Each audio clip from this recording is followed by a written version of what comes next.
What's going on, everyone? Welcome back. Today, we have got our Week 2 fantasy football running back starts and sits for every single matchup. So make sure to tune in. If you enjoy, hit that like button, subscribe, give us a follow on Twitter at AllDayPigskin to continue interacting with us there. And lastly, let us hear it in the comment section. Do you agree, disagree, along with any other questions you guys might have?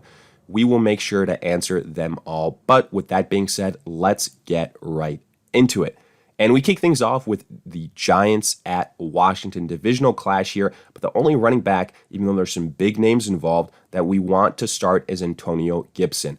Now, Gibson didn't exactly have touchdown success versus the Chargers last week, but the usage was incredibly optimistic and just great to see because J.D. McKissic not really all that involved in much of any category.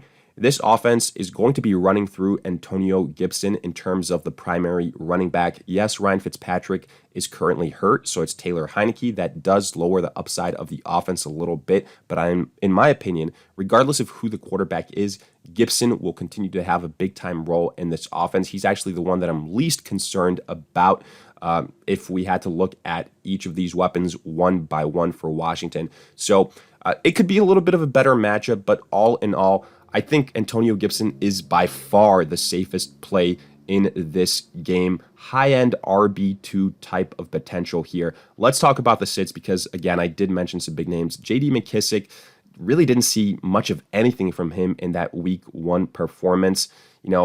I wouldn't start him in standard leagues to begin with. In PPR, if he doesn't return value as a pass catcher, which was the case in Week 1, he's unstartable. So that's that. And then the big name here, obviously Saquon Barkley, got very limited play versus Denver in Week 1. Now it's a short turnaround. That's a bad combination. And you've got arguably a tougher defense in Washington who did a great job of stopping Austin Eckler, albeit just one touchdown that was in there and kind of saved his day. But Barkley, this is an awful matchup. I still don't think that the usage will be there.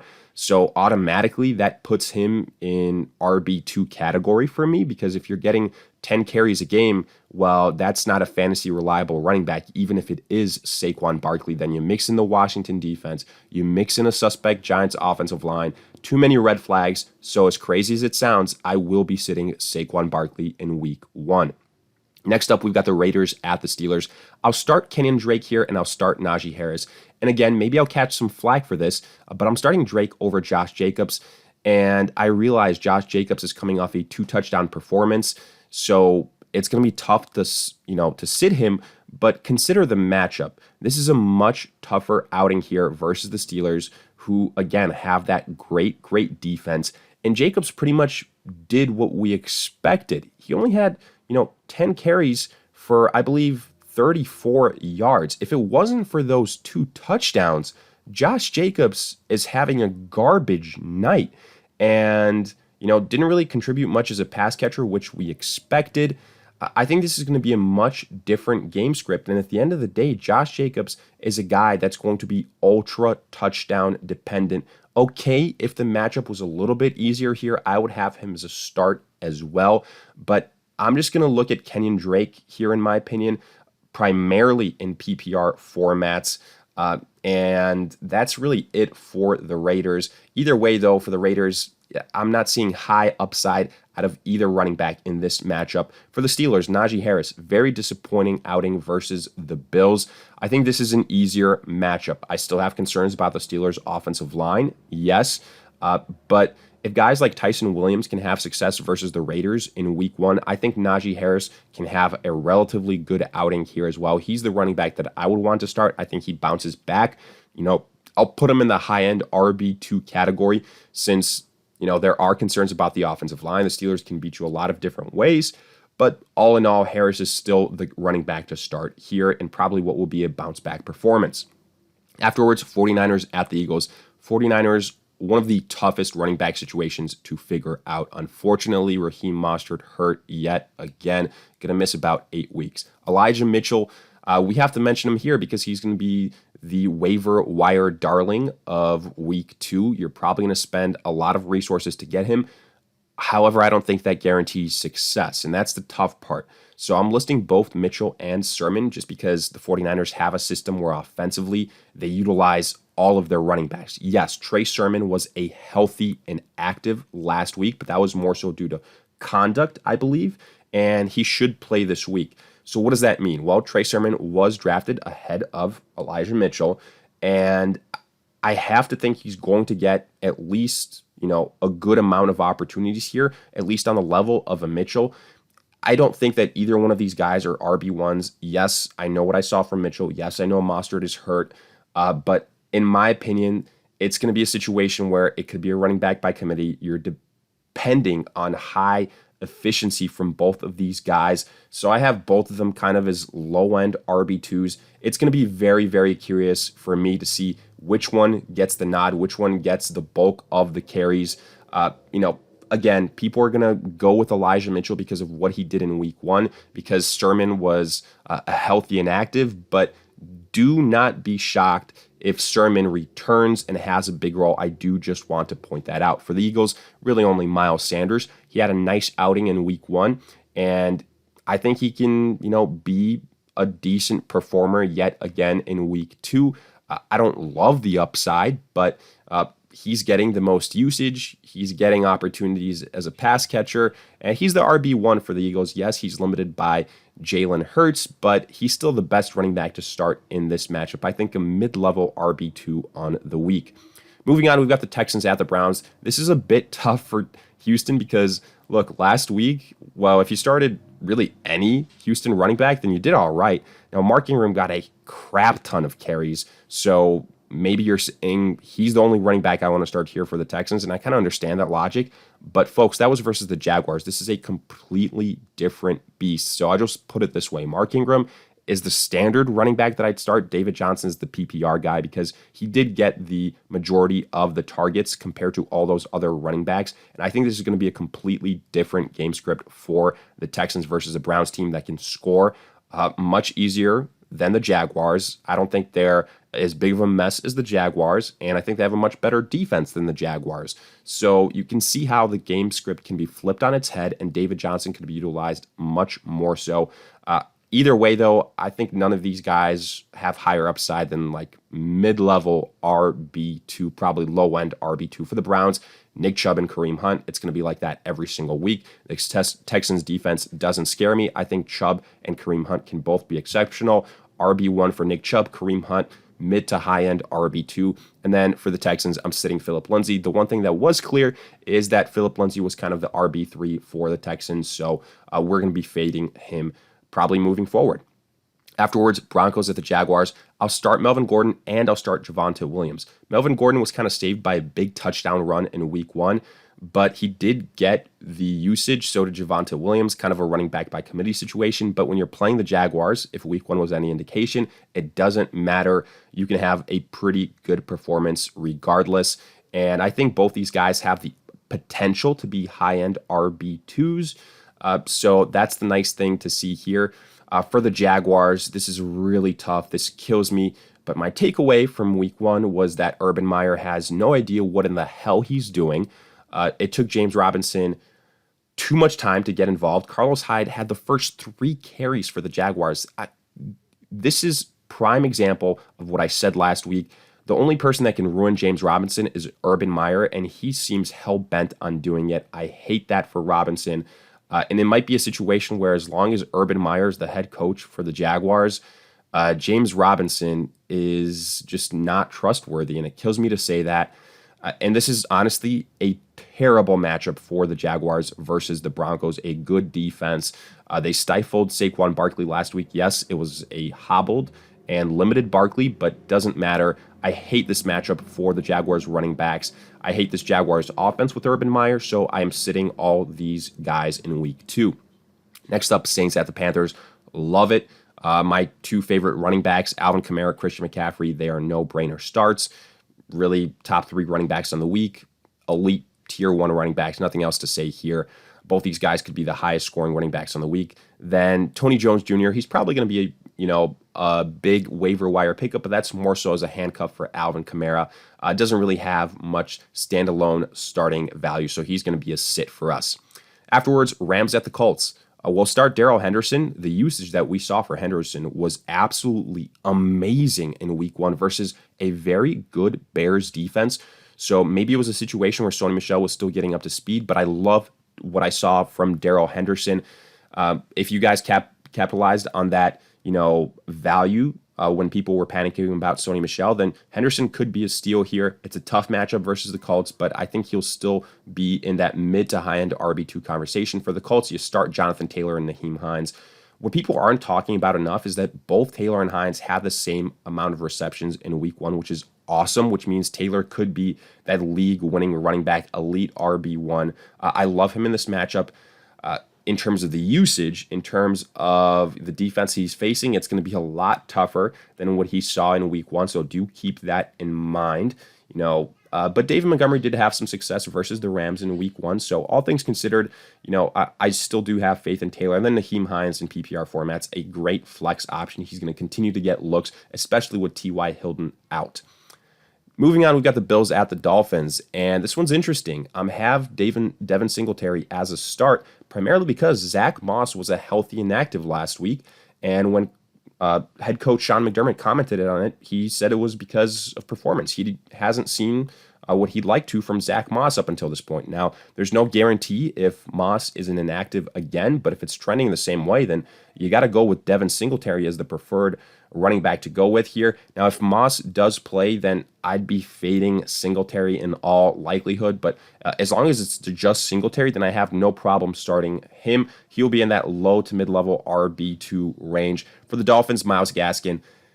Look, we got from Myles Gaskin pretty much what we expected in week 1. Very tough matchup defensively versus the Patriots. But he did get a lot of usage as a pass catcher. I think he's got a bit of an easier matchup here, not by much, but I kind of expect similar type of performance, low-end RB2. At the end of the day, this matchup, not the most ideal as far as the involved running backs.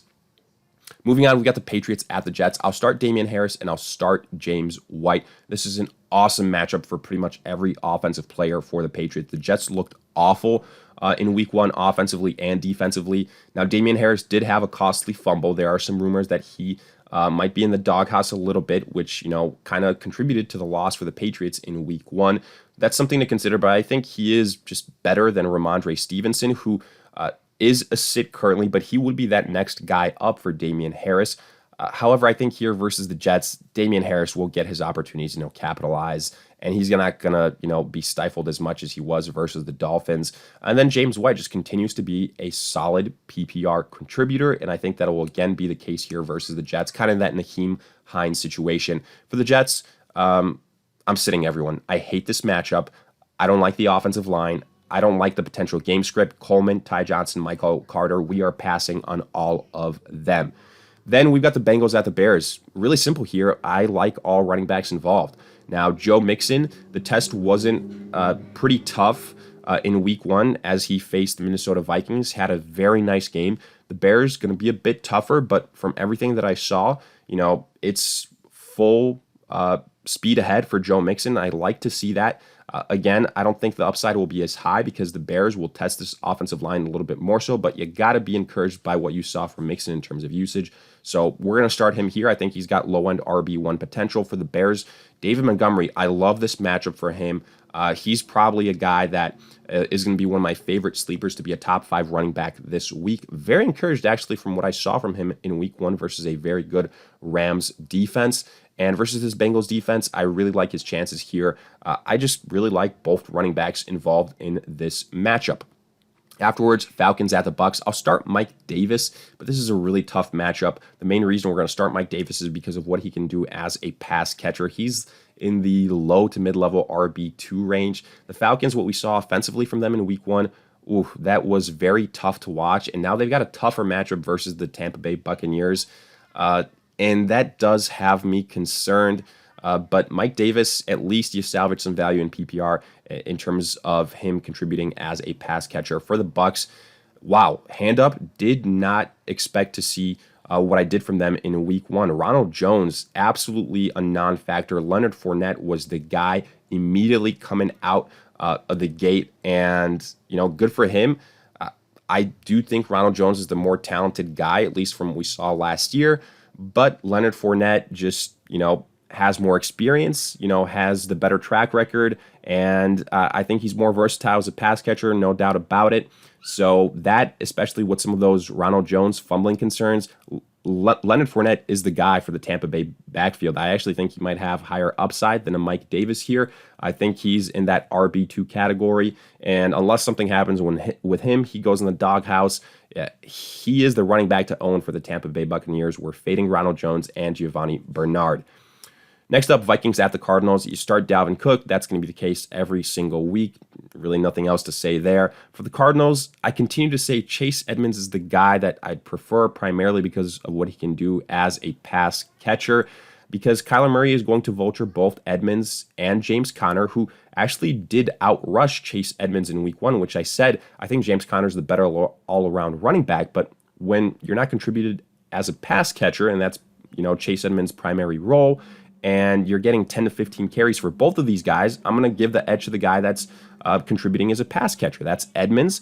And, Kyler Murray continuing to do his thing as a rusher and just vulturing both of Edmonds and Conner. I'd rather sit Conner in those situations.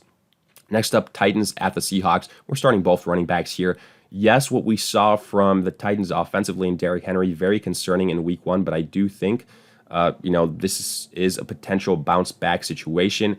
Derrick Henry, this is the tough thing about him. His floor, if he doesn't deliver in the rushing department, not all that high, because he's not going to contribute as a pass catcher. Keep that in mind. But I think he's good enough to go ahead and still be in the RB1 conversation. Chris Carson, same situation here, but probably based on what we saw from week one, again, not a big sample size. The Titans defense didn't look all that good. Chris Carson should have a pretty good performance. And I think both these guys can be, like worst case scenario, high-end RB2s, potentially low-end RB1s. Then Cowboys at the Chargers. We said it last week. Ezekiel Elliott probably would have a performance that landed him outside of the top 15 running backs. That's exactly what happened due to game script, due to the game flow. But we think that the situation here will be much better for him, and we expect a bounce back performance inside the top 10 running backs and, in that RB1 range. For the Chargers, Austin Eckler, we love the matchup here versus the Cowboys. We expected a tough one versus Washington. Eckler still found the end zone, so it wasn't all that bad, but I expect an absolute blow-up performance here versus this Cowboys defense. As a rusher, as a pass catcher, everything. Austin Eckler is a top 5 running back for me. Then I'm sitting Tony Pollard. Yes, I know he's an extremely valuable handcuff, and he had some opportunities in week one, but this backfield still belongs to Ezekiel Elliott. I am sitting Tony Pollard. Afterwards, Chiefs at the Ravens. We're starting Clyde Edwards-Helaire. His usage was very encouraging, and I think this could be a very high-scoring affair here versus the Ravens. So I like this opportunity for Clyde Edwards-Helaire. I think he can have a top 10 running back performance. Then for the Ravens, I know we saw both Tyson Williams and Latavius Murray have some success, but to me, the guy that looked much better, had the more pep in his step, the more explosiveness, Tyson Williams by far. He is the RB1 in my eyes for the Ravens, unless they just add someone randomly off the street or via a trade. I'm sitting Latavius Murray. If it wasn't for that one touchdown, I think he kind of gets exposed a little bit more so. I didn't see that explosiveness. I didn't see that quickness. That has me worried. I think Tyson Williams is just the better all-around option at this point in time. And I actually think he could be, a league-winning guy that you claimed off of waivers, which is awesome to see this early on. I think both him and Clyde Edwards-Helaire are guys that can be, in the high-end RB2 conversation for the week. Next up, Lions at the Packers. I love the Lions running backs here, and this is what I was talking about all year long for the Lions. DeAndre Swift and Jamal Williams, both are going to have big-time roles as pass catchers just because, they're probably two of the 3 best pass catchers on this team. When you look at TJ Hawkinson as well, those are the top 3 guys for the Lions, and the Lions are going to have to pass the ball a bunch because their defense isn't good. I anticipate this to be the case versus the Packers, who had an absolute horrid game. kind of an aberration in week one. Okay, it happens from time to time. Aaron Jones was awful. Their entire team was awful. So, you just look past that one. I think this is a much easier matchup. The Lions just gave up, a bunch of points versus the San Francisco 49ers, and I think the Packers are going to bounce back here. Aaron Jones probably going to have a pretty big outing. A.J. Dillon, I'm out on just because I still view him as the clear-cut backup. I don't think it's a running back by committee. Maybe if you're desperate here because it's the Lions, A.J. Dillon could have like one touchdown that saves his day, but I don't want to get cute here. I'm going Aaron Jones, but I actually love all the running backs involved here, especially in PPR, Swift and Jamal Williams. But with that, we wrap up our Week 2 fantasy football running back starts and sits. And as always, let us hear it in the comment section. Did you agree, disagree, along with any other questions you guys might have? If you enjoyed, hit that like button, subscribe, give us a follow on Twitter at alldaypigskin. And in the meantime, we'll see you guys in future videos.